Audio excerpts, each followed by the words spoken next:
Hi guys, this is Anita, and if you don't know me, I was in FASCA 2012, and this past year I was really lucky to be able to go to the first time that they sent FASCA members back to Taiwan.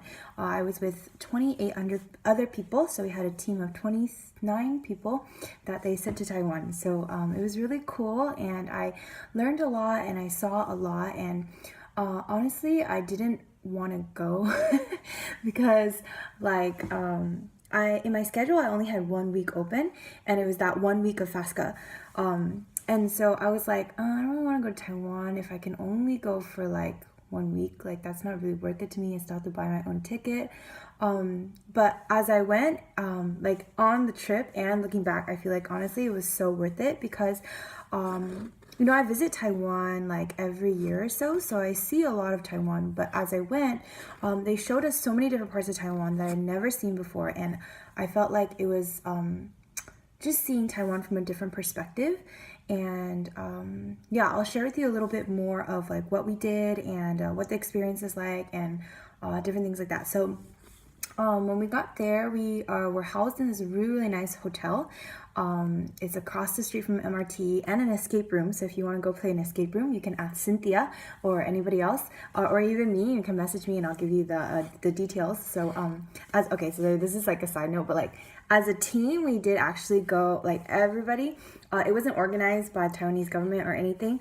Just one of the nights when we had free time, I was like, hey guys, let's go to the escape room. So that was really, really fun. Okay, side point, but the first day that we were there, they housed us in a really nice hotel, and that's where we stayed for the rest of the week. It's Kanghua Dafan It's next to Shaolin Temple, I think. But it's close to a yellow MRT station. And then they welcomed us with a banquet, and we got to meet with the head of OCAC. So if you don't know what OCAC is, it's actually the organization in Taiwan that hosts like all FASCA events. So OCAC stands for Overseas Chinese Affairs Council. So they deal with everything that has to do with overseas Chinese, like you and me. So whether it's FASCA or even our Chinese schools, they're the ones that provide a lot of the curriculum for that. They also do a lot of teacher training for that. They also help with like overseas Chinese businesses. So if any of you guys are entrepreneurial, you can look into that and see like what the Taiwanese government can do to support you, because they are really supportive of like Taiwanese Americans creating their own businesses in both Taiwan and America. That's like something really important to them. So it's pretty cool, OCAC. So the head, I think, of OCAC came to talk with us, and he was basically like, you guys are the hope of Taiwan, and like you guys are young, and we want you guys to rise up and like share Taiwan with the world. So it was interesting listening to what he had to say, and yeah, being able to sit with him and like hear from his perspective what he thought about FASCA and what he thought about us as Taiwanese Americans. So that was the first day, and I think I might be skipping some details, but I think the next day we went to go see the vice president.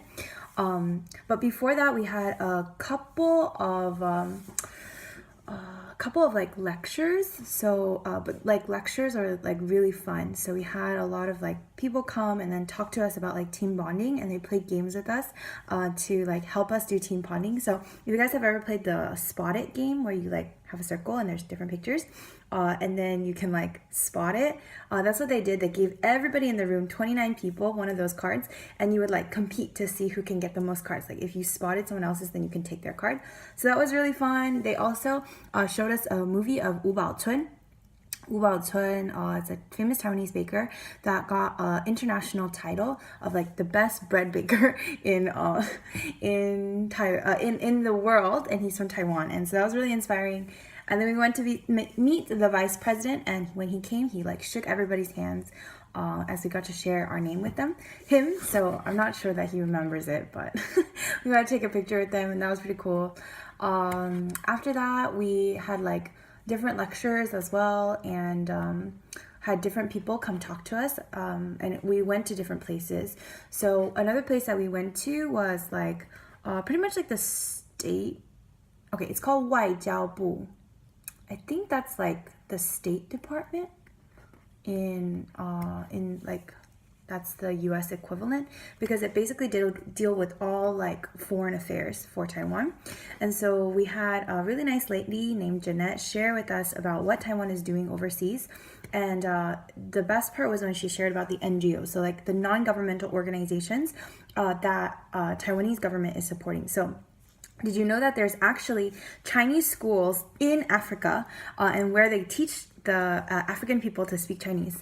So they said that they had like videos of the African kids like speaking Chinese because they were able to learn through these Chinese schools that were planted in Africa and Taiwanese government support. So I think that's like pretty cool. That one stood out to me. We also met with the digital minister of Taiwan. So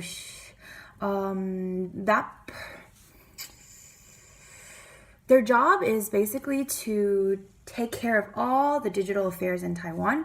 And so he was able to share with us a lot of different things about Taiwan. And it was cool to see Taiwan from that different perspective. And then,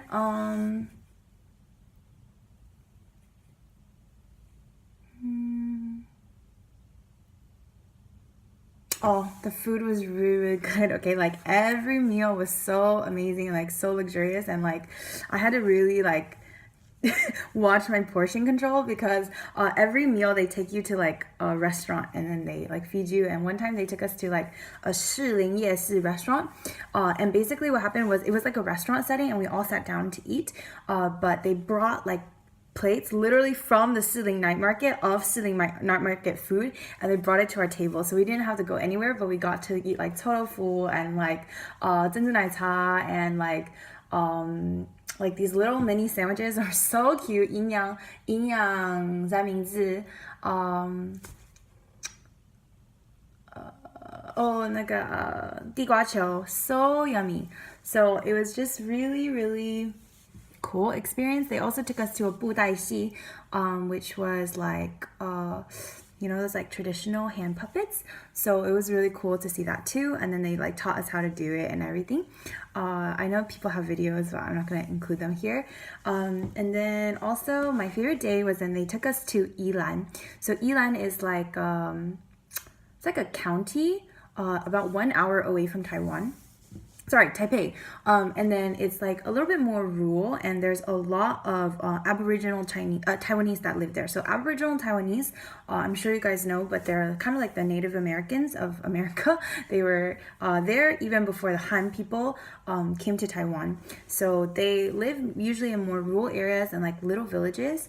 And we were able to meet with the people there, and like honestly, their spirit is so beautiful. Like just how welcoming and open they were. Like we ate at this like little shack looking place, but it was so delicious. And like I got to talk with the chef, and she was just like so happy that we were all there just like eating her food.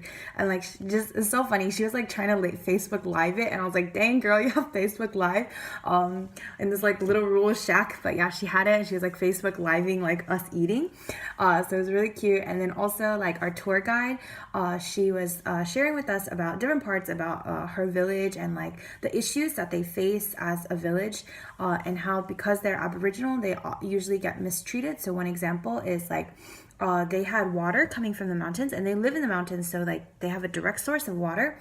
But they said that the Taiwanese, like the city of Taiwan or like some architects or whatever, like redirected the water so that the water source all went to Taipei City. So they didn't have any more water, and that's obviously a problem because water is important. So she said that like they had to go petition and be like, hey, we need water. And then the response that they got was basically, oh, you can buy the water from us. So that's like very unfair because it's their water originally, but then now it's redirected, and then they say we want water, now they need to buy it. So they like petition for issues like that. And so like just seeing her passion talking about those people and like how she's really laboring for her people and the advancement of her people was really touching. And even in that, she was so humble and so like just so gracious. And also we got to meet with her mom, who taught us how to yin rou. So before that we went to go pick like xiaomi, like those little like kind of looks like quinoa. It's like little like yellow circular seeds. And then we got to pick it. That was cool. And then after that, we got to yenro. So we like literally mixed the xiaomi with the meat, and then like put them in those little jars that we took back. So that was my favorite day. Yeah, I feel like if I were to summarize it, this trip was like all the best parts of FASCA: the friends, the fun, the food, and then elevated to a global scale. I think we like as a team made a lot of friendships, and our group chat is still going strong. So like, yeah, like I would definitely recommend going on this trip if you haven't gone before. It's to me, it was quite worth it. So, yeah, that's all I have to say. Let me know if you have any questions. Bye.